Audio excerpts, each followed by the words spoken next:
Ya Bapak Saudara, sebelum kita mendengarkan kebenaran firman Tuhan, kita mau satu dalam doa, kita mau berdoa. Terima kasih Bapak, dalam nama Tuhan Yesus. Sebenar kami akan mempersiapkan hati kami untuk mau mendengarkan sebagian dari kebenaran firman-Mu. Berbicaralah karena kami siap untuk mendengarkannya. Sampaikan kebenaran yang memerdekakan hidup setiap kami di dalam nama Tuhan Yesus. Amin.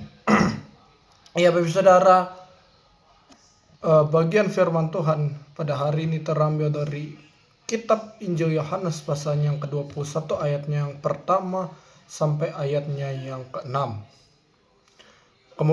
Beginilah firman Tuhan. Kemudian Yesus menampakkan diri lagi kepada murid-muridnya di pantai danau Tiberias, dan ia menampakkan diri sebagai berikut.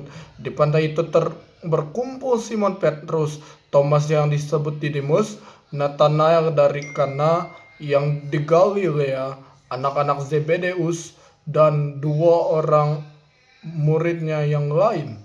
Kata Simon Petrus kepada mereka, "Aku pergi menangkap ikan." Kata mereka padanya, "Kami pergi juga dengan engkau." Mereka berangkat lalu naik ke perahu, tetapi malam itu mereka tidak menangkap apa-apa. Ketika hari mulai siang, Yesus berdiri di pantai itu. Akan tetapi murid-murid tidak tahu bahwa itu adalah Yesus. Kata Yesus kepada mereka, "Hai anak-anak, adakah kamu mempunyai lauk pauk?" Jawab mereka, "Tidak ada." Maka kata Yesus kepada mereka, "Tebarkanlah jalamu di sebelah kanan perahu, maka akan kamu peroleh." Lalu mereka menebarkan, dan mereka tidak dapat menariknya lagi karena banyaknya ikan. Yang berbahagia mereka yang mendengarkan firman Allah ya, dan yang memeliharanya. Bapak Saudara, hari-hari ini kita sedang berada di hari-hari menjelang perayaan kenaikan Tuhan Yesus ke sorga. Penampakan Yesus selama 40 hari lamanya. Dan dalam proses kita masuk ke dalam perayaan kenaikan Tuhan Yesus ataupun ibadah kenaikan Tuhan Yesus, kita mengingat penampakan-penampakan Tuhan Yesus dalam kisah-kisah di Alkitab, yang itu akan menguatkan iman kita. Makanya hari ini saya akan bahas tentang itu adalah Tuhan dari perkataan murid-muridnya, yaitu adalah belajar dari kisah Danau Tiberias. Doa saya setiap kita yang hadir, setiap kita yang mendengarkan firman ini diberkati dengan sempurna. So, apa pelajaran yang dapat kita ambil dari kisah Danau Tiberias? Yang saya catat yang pertama adalah Yesus peduli kepada keperluanmu. Sama-sama bilang sama saya, Yesus peduli terhadap keperluan saya. Ayat 5, Saudara. Kata Yesus kepada mereka, "Hai anak-anak, adakah kamu mempunyai lauk pauk?" Jawab mereka, "Tidak ada." Bapak Saudara, kenapa Yesus bertanya, "Apakah kamu mempunyai lauk pauk?" Apakah Yesus tidak tahu bahwa mereka sangat tidak punya lauk pauk? Tidak. Penekanannya bukan pada Yesus tahu atau tidak, karena Yesus memang tahu kebutuhan mereka pada saat itu. Yesus tahu mereka sangat butuh yang namanya lauk pauk. Mereka tidak mempunyai lauk pauk. Tapi penekanannya adalah Yesus bukan ingin menanyakan informasi, tapi Yesus mau membangun relasi dan komunikasi. Bapak Saudara, sama seperti seorang bapak yang mengetahui kebutuhan anaknya, semisal dia suka satu artis K-pop, saudara ya, boy band apalah, terus satu waktu manggung di salah satu tempat, misal di Bundaran Besar Palangkaraya, saudara, dan bapak ini tahu anaknya udah lama pengen itu, dan satu waktu karena anaknya bikin post di story, "Aku pengen ke Bundaran Besar Palangkaraya untuk melihat konser Blackpink ya misalnya, walaupun ya kadang Black Panther. Oke. Apakah ketika anak ini bilang ke bapaknya, "Pak, aku mau ke konser Blackpink." Bapaknya tidak bilang, "Udah tahu gua." Enggak. Kenapa? Karena bapaknya tidak butuh informasi, dia ingin membangun relasi dan komunikasi. Bukankah dalam kehidupan kita Tuhan lebih senang relasi daripada memberikan informasi? Bukankah doa-doa yang selama ini kita panjatkan bukan memberikan informasi kepada Tuhan, tapi kita ingin membangun relasi dan komunikasi?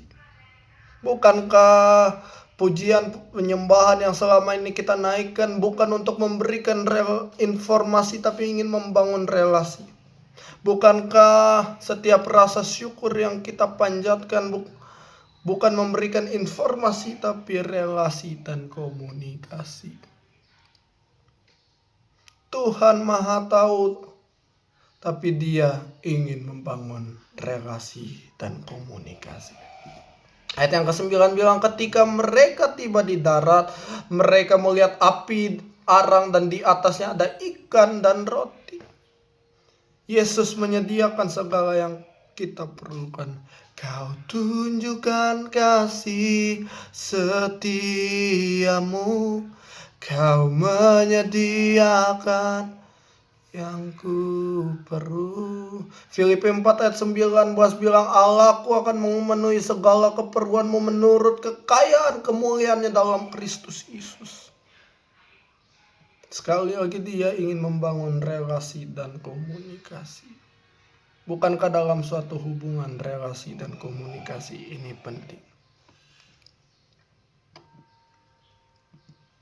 Saudara pasti tidak asing dengan kata Ibrani Yireh, Yehova Yireh. Artinya kita kenal dengan istilah Tuhan menyediakan. Tapi bahasa asli Ibrani bukan sekadar menyediakan, tapi Yir artinya Tuhan melihat, dan artinya Dia menyediakan. Artinya Yehova Yireh artinya Tuhan yang maha melihat, dan Tuhan yang maha menyediakan. Apapun kebutuhanmu, Dia adalah Tuhan yang maha melihat, dan Dia adalah Tuhan yang maha menyediakan. Sejalan dengan kalimat Charles Spurgeon, Ia yang memelihara burung-burung di udara tidak akan pernah membiarkan anak-anaknya kelaparan. Bukankah Yesus sendiri bilang, kalau kamu yang jahat tahu memberikan yang baik kepada anak-anakmu, apalagi Dia Bapa yang di sorga. Apapun kebutuhanmu hari ini, Dia Tuhan maha melihat dan maha menyediakan. Yang kedua, saudara, adalah ketaatan dan penyerahan diri total kepada Tuhan. Ayat 6. Maka kata Yesus kepada mereka, tebarkanlah jalamu di sebelah kanan, maka akan kamu. Lalu mereka menebarkannya.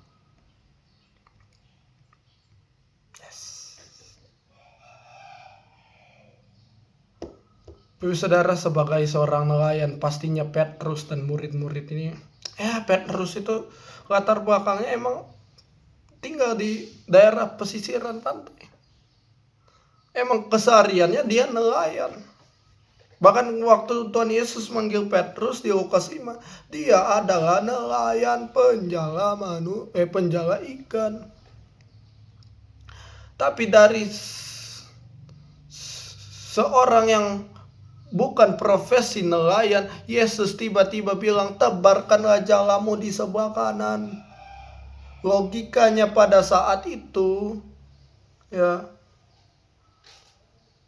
Petrus bukan hanya kiri, kanan, depan, belakang. Mungkin semua pantai itu sudah ditelusuri. Tapi semalam-malaman mereka nggak dapat ikan. Tapi dengan gampang, dengan entengnya Tuhan Yesus bilang, tebarkan jalamu di sebelah kanan.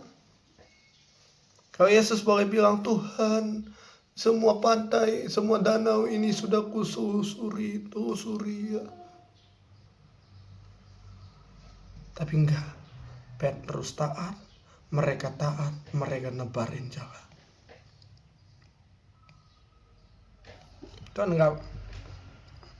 Tuhan pengen kita taat karena kita sudah diberkati sama Bapa. Ayo taat. Kalau Tuhan suruh lakukan yang terbaik, ya lakukan. Kalau Tuhan suruh bekerja, ya bekerja. Kalau Tuhan suruh taat. Karena tidak pernah ada orang yang dipakai Tuhan kalau yang tidak mengambil komitmen untuk taat. Abraham taat pada janji Tuhan untuk meninggalkan rumahnya. Kisah Sarah mengingatkan kita untuk taat pada waktu mereka mengambil Mbok Hagar, pembantunya, hambanya. Kisah itu mengajarkan kita untuk apa? Jangan pernah melenceng dari maunya Tuhan untuk taat. Sejalan Mother Teresa bilang, Tuhan tidak memanggil kita untuk sukses, Dia memanggil kita untuk menjadi taat dan setia. Karena di dalam ketaatan, di dalam kesetiaan terletak berkat yang sesungguhnya. Sejalan Billy Graham bilang, satu-satunya cara untuk merasakan damai sejahtera dan berkat Allah secara penuh adalah dengan berjalan di tengah-tengah kehendaknya dalam ketaatan. Ayo taat. Karena di balik ketaatan, kamu menyadari bahwa kamu menyadari bahwa rencana Tuhan yang terbaik. Yang terakhir adalah pembaharuan semangat. Ayat 75 Matius 26, maka teringatlah Petrus akan apa yang dikatakan oleh Yesus kepadanya. Sebelum ayam berkokok, engkau telah menyangkal aku 3 kali. Lalu ia pergi dan menangis. Kata menangis, saudara, dalam bahasa aslinya kelaio, artinya meratap. Kenapa? Petrus menyadari bahwa dia sudah terlalu berdosa, terlalu kotor. Dia sudah mengkhianati Yesus.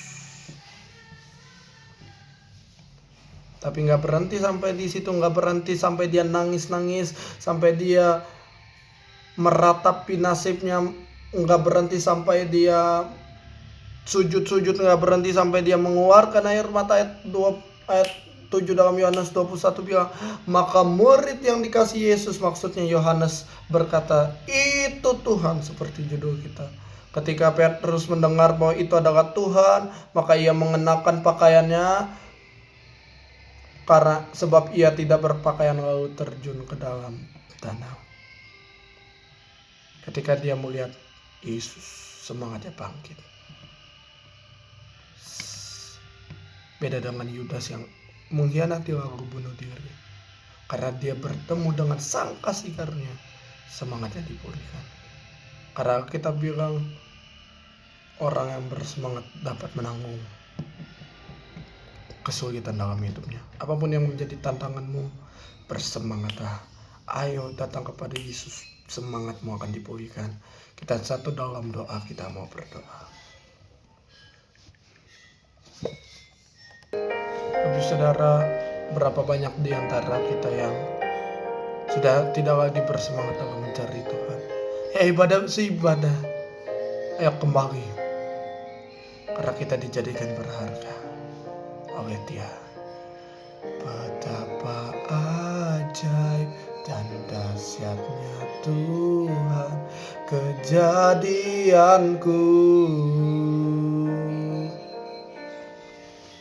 Kau menenun diriku serupa gambaranmu. Oh, sungguh berharga.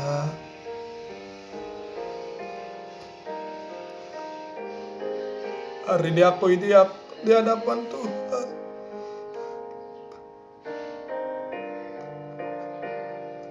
Mendekat erat sambil angkat suaramu, ku angkat wajahku. Mari pandang keindahan Yesus.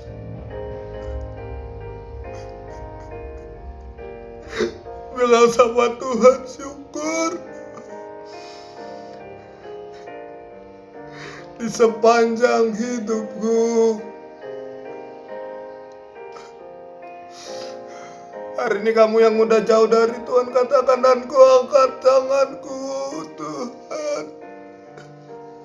ke tata kasih karunia-Mu.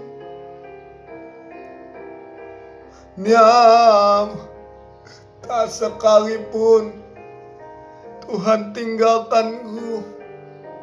Yesus, Yesus. Mari dari awal kita angkat pujian ini, saudara. Sebagai doa kita di hadapan Tuhan. Ajaib Tuhan kejadianku, Kau menenun diriku, yang menjadikan kita serupa gambarannya, saudara. Serupa gambaranmu. Oh, yes, yes. Sungguh berharga kehidupanmu, Tuhan. Kau membawa hatiku mendekat erat di-Mu. Sambil angkat tanganmu, ku mengangkat wajahku, memandang keindahan-Mu, Yesus. Syukur bagi kesetiaan-Mu di sepanjang. Mari akui di hadapan Tuhan. Oh, dan ku angkat tanganku ke tata kasih dan karunia-Mu. Tak sekalipun kan ku, Yesus sahabatku. Ngangkat wajah, ini doa kami Tuhan. Kami mau pandang dan keindahan-Mu, Yesus. Syukur bagi kesetiaan-Mu di sepanjang. Dan ku angkat tanganku ke tatanya-Mu. Tak sekalipun Kau tinggalkanku, Yesus sahabatku. Tak sekalipun Kau tinggalkanku, oh Yesus sahabatku. Tak sekalipun Tuhan. Wow.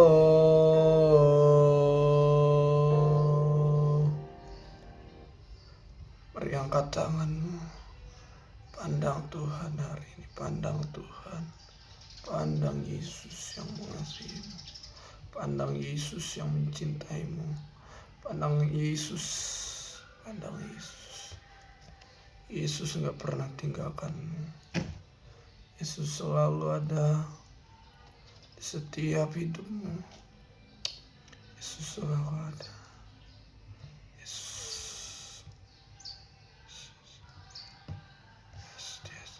Dia mengasihimu.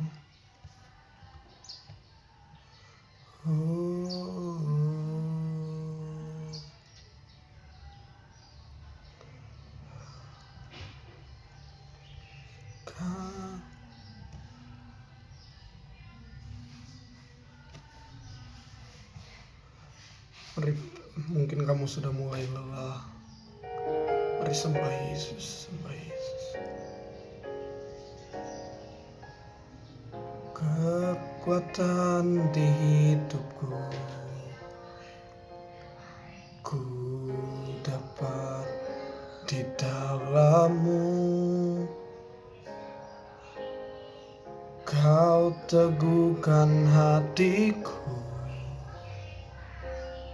tiada yang mustahil bagimu. Sebab aku percaya, bukan karena melihat, namun karena firman-Mu yang selalu digenapi di hidupku. Ku percaya, bukan karena melihat, namun karena firman-Mu tiada pernah berubah. Terima kasih Bapak buat hari ini. Kami percaya Tuhan, ketika kami datang dalam hadirat Tuhan, Tuhan yang menyediakan, Tuhan yang peduli segala keperluan kami. Apapun yang menjadi keperluan kami, sakit penyakit, mungkin kami perlu kesembuhan, Tuhan sudah menyediakan yang terbaik. Terima kasih Bapak, di hadirat-Mu juga kami temukan bahwa Tuhan bekerja di balik segala sesuatu.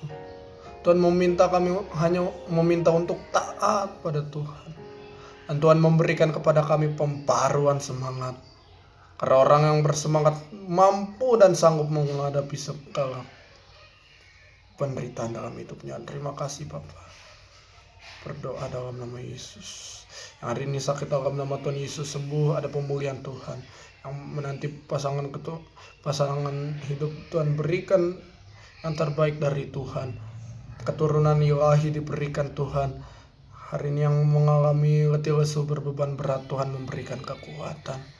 Bangsa negara ini kami perkatakan aman, damai, tentram, tolak korupsi, tolak segala sesuatu yang merugikan bangsa ini Bapak. Sayangi bangsa ini dalam nama Tuhan Yesus. Dan kami berdoa bagi perdamaian dunia, perang di mana-mana Tuhan. Berikan kami kedamaian atas dunia ini Tuhan. Terima kasih Bapa, dan kami mau terima berkat Tuhan dari Allah Bapa, cinta kasih dari Tuhan Yesus Kristus, penyertaan persekutuan dari Allah Roh Kudus menyertai hati hidupmu, studi sekolahmu, pekerjaan, bisnismu, karirmu, apapun yang kau lakukan dibuatnya berhasil dari sekarang sampai kali yang kedua Tuhan Yesus datang menjemput kita dalam awan kemuliaan, makan pesta perjamuan kawin anak domba. Nama kita tercatat dalam kitab kehidupan. Dalam nama Tuhan Yesus percaya katakan amin. Grace to you. Tuhan Yesus memberkati. Selamat hari Minggu.